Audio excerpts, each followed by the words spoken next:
Nesse vídeo você vai entender de uma vez por todas como funcionam os diferentes tipos de modificadores de luz. Não é incomum se sentir confuso na hora de comprar um modificador de luz. Isso porque são tantas opções que a gente acaba ficando em dúvida sobre qual atende melhor a nossa necessidade. Então, já deixa o seu like nesse vídeo, se inscreve no canal, ativa o sininho e vamos resolver esse problema. Mesmo que tenhamos incontáveis opções de modificadores de luz disponíveis no mercado, no final das contas você vai ver que eles basicamente se dividem entre modificadores de luz dura e modificadores de luz difusa. E caso você não esteja familiarizado com esses conceitos, basicamente luz dura é a luz que vai projetar uma sombra definida e luz difusa é uma luz que vai projetar uma sombra desfocada. Eu explico isso de forma mais profunda e detalhada no meu curso de luz na gastronomia. Eu vou deixar o card aqui para vocês. Mas agora eu quero te mostrar na prática alguns dos principais modificadores de luz desses dois grupos. Eu vou começar o nosso estudo falando sobre luz dura e os modificadores que estão nessa categoria. E o começo de tudo, na verdade, é o flash sem nenhum modificador. Afinal de contas, o flash sem nenhum modificador, ele já emite uma luz dura. Então agora nós vamos ali para o nosso exemplo prático para eu te explicar isso melhor. Para esse nosso estudo, eu vou utilizar a luz de modelagem do flash por ser uma luz contínua e facilitar as explicações. Então, conforme eu falei, eu tenho aqui um flash sem nenhum modificador e desta forma a luz que ele me entrega é uma luz dura, tá? Então qualquer flash sem nenhum modificador, ele vai te entregar uma luz dura. E conforme eu expliquei, eu posso afirmar que essa é uma luz dura por causa da sombra que ela projeta. Como você pode observar, eu tenho aqui a sombra dessa chaleirinha perfeitamente definida. Inclusive até a caneta, ó, quando se aproxima da mesa aqui, fica com uma sombra perfeitamente definida, tá? Isso é uma luz dura. Mas Alex, se o flash sem nenhum modificador já entrega luz dura, qual a necessidade então de ter modificadores de luz para a luz dura? No caso dos modificadores dedicados à luz dura, tudo se resume ao ângulo de projeção da luz. O flash sem nenhum modificador de luz, ele vai projetar uma luz num ângulo bastante aberto. Porém, em muitos casos, isso não é desejável. A gente pode precisar direcionar, restringir a atuação, a incidência da luz numa determinada área da nossa cena ou do objeto que nós estamos fotografando.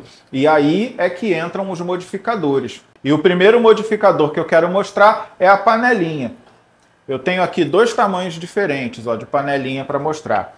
Então, basicamente, a panelinha ela vai ter essa função. Ela vai, ó, restringir, ela vai definir um diâmetro de boca de saída. Então, a luz não vai conseguir se dispersar num ângulo tão aberto. Ela vai ficar restrita ao ângulo limitado por essa boca de saída aqui, certo?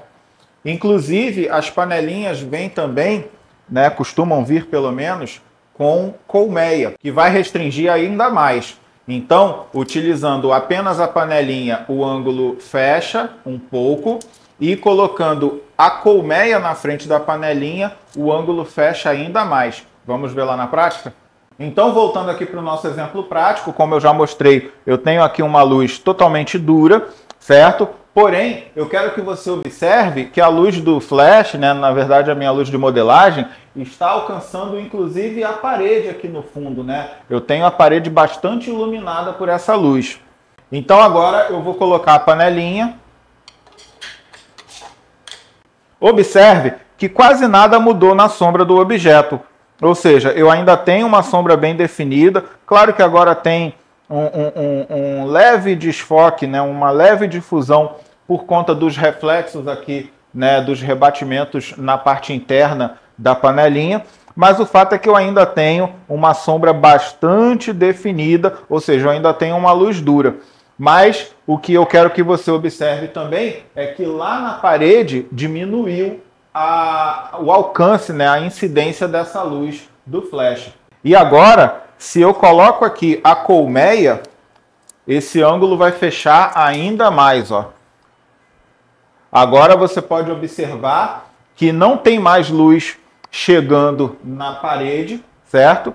E eu continuo com a sombra ainda bastante dura aqui. Ou seja, é um modificador que realmente atua limitando o ângulo de projeção da luz. Outro modificador que também é muito utilizado na luz dura é o snut. E o snut basicamente funciona da mesma forma que a panelinha. A diferença é que a boca de saída é ainda menor. Então ele vai fechar ainda mais o ângulo de incidência da luz. E aqui está, ó. Esse é o snut. Ele também vem com a colmeia, tá vendo, ó? Que encaixa aqui na frentezinha dele. Então, sem a colmeia, ele já vai fechar bastante o ângulo de saída da luz e com a colmeia ele fecha ainda mais. Vamos ver lá na prática. Bom, vou colocar o snut aqui, ó. Então agora observe que eu ainda tenho uma sombra bem definida, ou seja, eu tenho uma luz dura, mas olha como que a área de atuação da luz, ou seja, o ângulo que a luz está sendo projetada é bem menor, né? Bem mais restrito. Nem aqui nessa parte preta do fundo está chegando luz. E se eu coloco a colmeia na frente do snut, o ângulo fecha ainda mais, né? Observe que quase não chega a luz aqui no corpo já da chaleirinha, né? A luz está quase parando aqui. Mas eu ainda tenho uma sombra perfeitamente definida, ou seja, eu ainda tenho uma luz dura. A única diferença é que essa luz agora está muito, muito restrita, muito pontual. Ainda dentro da categoria de modificadores de luz dura, eu poderia mencionar também os bandors, as lentes Fresnel e os snuts óticos. Todos esses, assim como a panelinha e o snut que eu mostrei, vão ter o mesmo tipo de funcionamento. Eles vão limitar o raio de incidência da luz.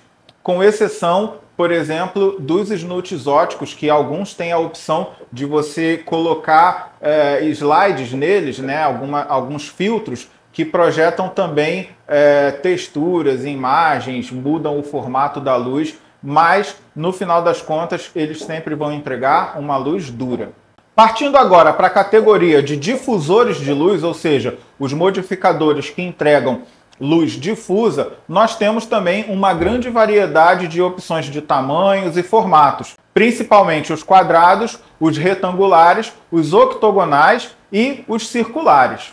Mas antes de falar dessas diferenças de formato, eu quero falar de uma coisa importante sobre luz difusa. Eu vejo muita gente falando que para ter luz difusa você precisa de um modificador muito grande.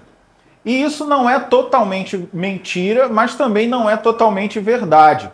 A verdade é que existe uma relação entre tamanho e distância que precisa ser considerada quando a gente quer uma luz difusa. Funciona mais ou menos assim. Imagine um softbox de 90 centímetros, certo? E eu tenho um objeto pequeno, como esse que a gente está utilizando ali no nosso exemplo. Então, se eu pego esse softbox de 90 centímetros e posiciono ele bem perto do assunto, do objeto, eu vou ter de fato uma luz bastante difusa, ou seja, eu vou ter uma sombra muito desfocada. Porém, se eu pego este mesmo softbox e apenas levo ele para uma distância maior, ou seja, posiciono ele mais longe do assunto, o que vai acontecer é que a sombra vai ficar menos desfocada, vai começar a ficar um pouco mais definida. E se eu tiver potência de luz suficiente para utilizar esse mesmo softbox a uma distância muito grande e ainda assim chegar a luz no objeto, a sombra de fato vai acabar ficando dura. Nós temos um exemplo na natureza, que é o Sol, certo? O Sol é muito maior do que a Terra, porém ele está a uma distância muito grande. Então, quando nós estamos, por exemplo, na rua ao meio-dia, a gente pode observar que a nossa sombra fica perfeitamente definida, certo? Vamos imaginar que fosse possível o Sol se aproximar da Terra, né? O Sol ficar muito próximo da Terra sem pulverizar a Terra e a gente junto. Mas se o Sol pudesse ficar pertinho da Terra, por ele ser muito maior, aí sim a gente teria ao meio-dia uma sombra bastante desfocada, ou seja, a gente teria uma luz difusa. Então, é assim que funciona. a difusão da luz, né, no caso a difusão das sombras, ela está relacionada ao tamanho do modificador, mas também à distância que ele está do assunto. Então agora eu vou ali para mostrar isso para vocês na prática. Bom, então conforme o exemplo que eu estava dando, eu coloquei aqui no nosso flash um softbox de 90 centímetros, na verdade um de 70 por 90, né? Ele é retangular, ele não é quadrado. E como você pode observar também, ele está bem perto do nosso objeto. E aqui você já pode ver que nós temos, ó, uma sombra bastante desfocada, certo? Bastante desfocada, beleza? Eu tenho também uma incidência de uma outra sombra aqui que está sendo projetada pelo LED que está me iluminando. Eu vou apagar o LED para que a gente veja apenas a luz do flash, né? Então tá aqui, ó. Observe que eu tenho uma sombra bastante desfocada, beleza? Porque o meu modificador está muito perto do assunto. Só que agora o que eu vou fazer? Conforme o exemplo que eu dei, eu vou distanciar esse flash mantendo o mesmo softbox. É o mesmo softbox, mas agora eu vou levar ele para mais longe, tá bom? Então eu vou acender a luz de novo aqui, certo? Já vou inclusive aumentar aqui a intensidade da luz do flash, né? Porque como eu vou levar para mais distante, eu vou precisar que ele tenha mais potência, certo? Então vamos lá levantar esse flash aqui.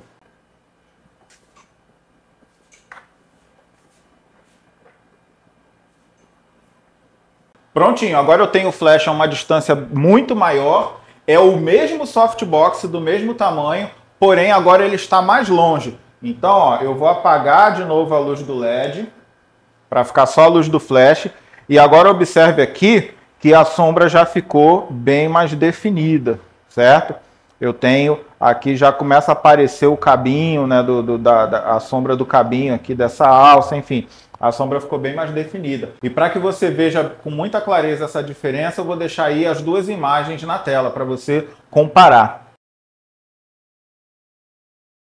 Um detalhe que vale ressaltar é que muitos difusores de luz também vêm com a opção de colmeia, né, ou grid. E aí o funcionamento é o mesmo do que eu mostrei antes. Ele vai restringir o ângulo de dispersão dessa luz. A diferença é que num modificador de luz difusa, mesmo quando você coloca uma colmeia ou grid na frente, a luz ainda vai ficar difusa, ela vai continuar sendo uma luz difusa, porém a dispersão, né, o raio de atuação dela também vai ser reduzido. Agora, falando dos diferentes formatos, a gente pode ter duas abordagens, tá? Então, nós temos a abordagem técnica, que vai explicar que nos diferentes formatos de caixas de luz, os fótons são rebatidos e projetados de forma diferente. Então, alguns vão entregar uma luz mais concentrada, outras uma luz um pouco mais dispersa, né? Mas eu prefiro a abordagem prática e visual, e nesse caso, independente do formato do softbox, você vai ter, né, claro, desde que você tenha a tela difusora na frente, você vai ter uma luz difusa e pronto. Agora, não quer dizer que não faça diferença do ponto de vista prático ali, no resultado final da sua fotografia, o formato do softbox. E eu poderia eleger uma principal diferença, que é no formato dos reflexos. Então, basicamente assim, se eu quero fotografar uma garrafa, por exemplo, uma garrafa de vidro, e aí eu ilumino essa garrafa com um softbox circular ou um octabox, eu vou ter os reflexos na garrafa desenhados, né? Esses reflexos vão ficar ovais, eles vão ficar num formato ali oval, e isso pode ficar esteticamente estranho, né? Uma garrafa ali com linhas retas e uns reflexos ovais na garrafa. Dependendo de como esses reflexos fiquem, acaba ficando estranho. Então, nesses casos, muitas vezes a gente acaba optando por utilizar softboxes retangulares, quadrados, para ter o reflexo mais linear, mais retinho ali, seguindo o mesmo sentido do contorno, né, do formato da garrafa. E aí, claro, isso vai se aplicar a outros tipos também de produtos. E aí vamos falar, por exemplo, de fotografia de pessoas agora. Se eu vou fazer um retrato de uma pessoa e aí eu quero que o reflexo no olho, né, fique aquele reflexozinho circular, aí eu já não posso utilizar um softbox retangular ou quadrado, porque senão o reflexo vai ficar quadrado também.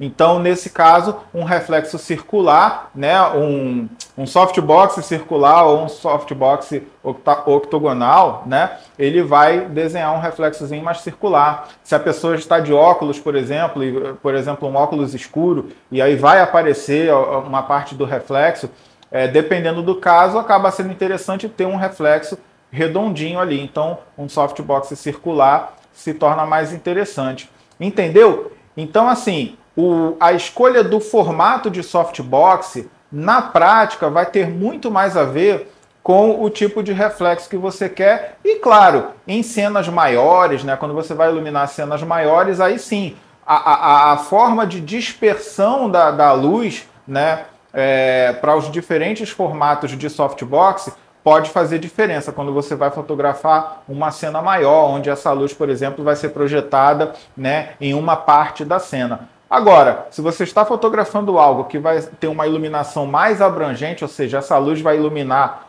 todo o assunto, entre aspas, por igual, aí não importa se o softbox é quadrado ou redondo, a não ser por essa questão que eu falei dos reflexos. Com todas as informações que eu trouxe até aqui, tenho certeza que ficou muito mais fácil para você escolher seus modificadores de luz. Porém, além dos softboxes, nós temos também os painéis difusores em vários formatos. Então, dá uma olhada nesse vídeo aqui para você entender como funcionam e como utilizar os painéis difusores. E também, se você quiser fazer o estudo de um conceito mais avançado de luz, que é o efeito cáustico da luz, dá uma olhada nesse outro vídeo aqui.